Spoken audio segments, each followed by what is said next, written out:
There's always an element of danger and risk that comes with nature. After 69911, where's your emergency? We have a fire. We've got haze and smoke up here at our property. It was black, it was red. The realization was that we might be too late. Hi, Daddy. Where's Mom? What's she stopping for? I thought we were dead.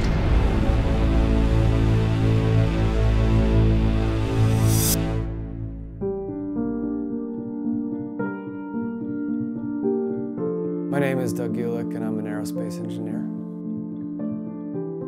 I live here in Littleton with my wife and my 3 children. My wife and I went to Ohio State, met there, and then we moved to New York City. We decided in '97 to leave New York. We didn't want to raise our kids there. We wanted them to have a little more of a, mountain experience with tree houses and zip lines. There's always an element of danger and risk that comes with nature, and we were aware of what those risks were.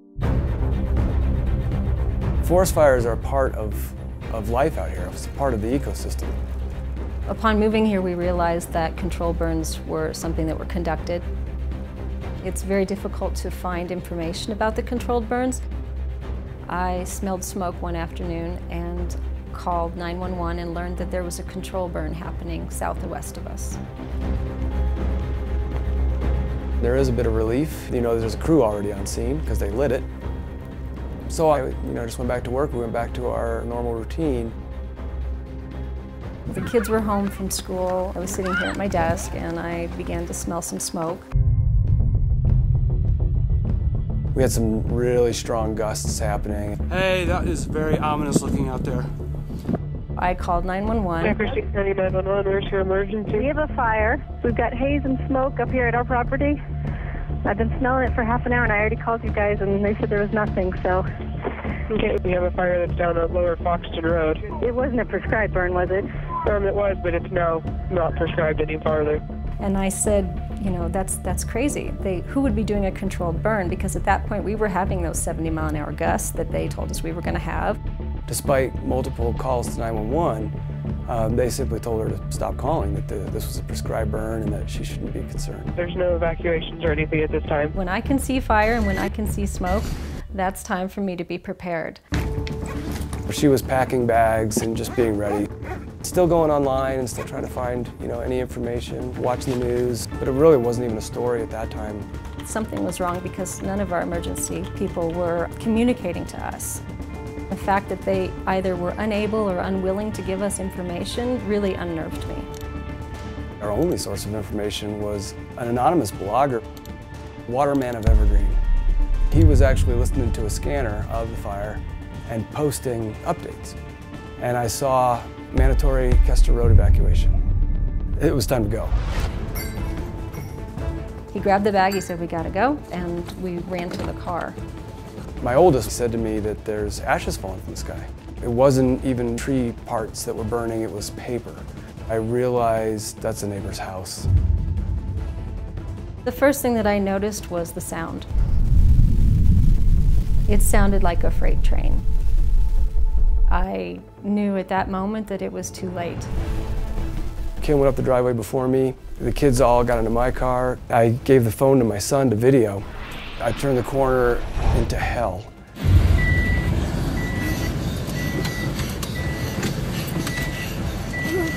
Daddy.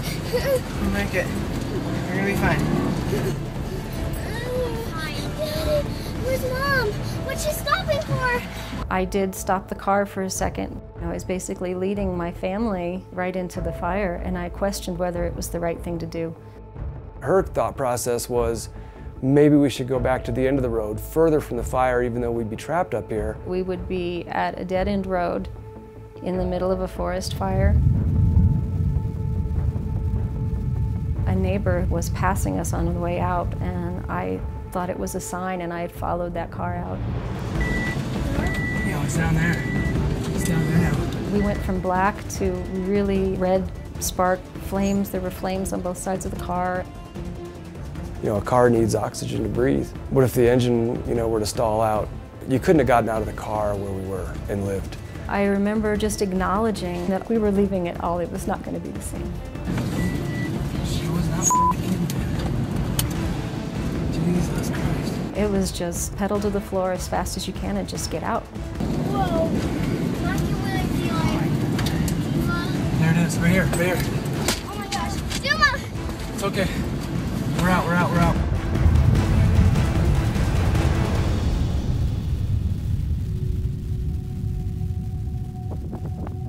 We ended up another mile or so getting out. We got through and we were on the other side, and to look back, just the billowing black smoke, so close. But then moments later, some of the hottest fire hit that part of the road. I think the hardest thing was probably hugging my kids when we got out. Like, we'd made it and the joy should have been there, and I just was so sad. They were so destroyed.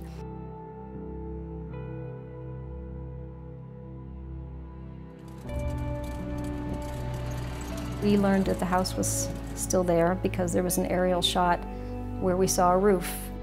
We were completely in shock. It didn't seem possible. That tree house is up. Waterman of Evergreen. We never have found him. It was just a miracle that somebody would actually think to do that and be able to get that information to us.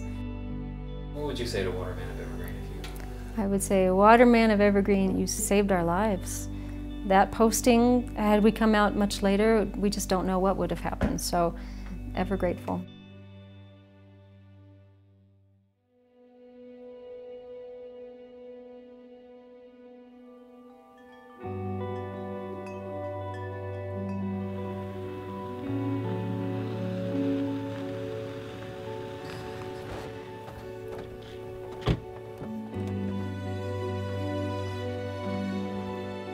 Nice to meet you. Nice to meet you. Oh. Glad you guys made it out okay. Thank you. I'm just so appreciative. Waterman of Evergreen. How are you? Nice to meet you. Hi, nice to meet you. Dave. Nice to meet you. You were giving us some pretty good data. I mean, we didn't have, there was nothing else out there. We wouldn't have known. I'm just part of a bigger team, volunteer team, that does posting online. I just happen to be the one doing the keystrokes at that time. Glad your house is still standing too. Others weren't so fortunate. Yeah. You betcha. The heartache and the terrible things that other people had experienced in trying to escape, and the other people who were not able to get out, and those who died, we realized that we're the lucky ones.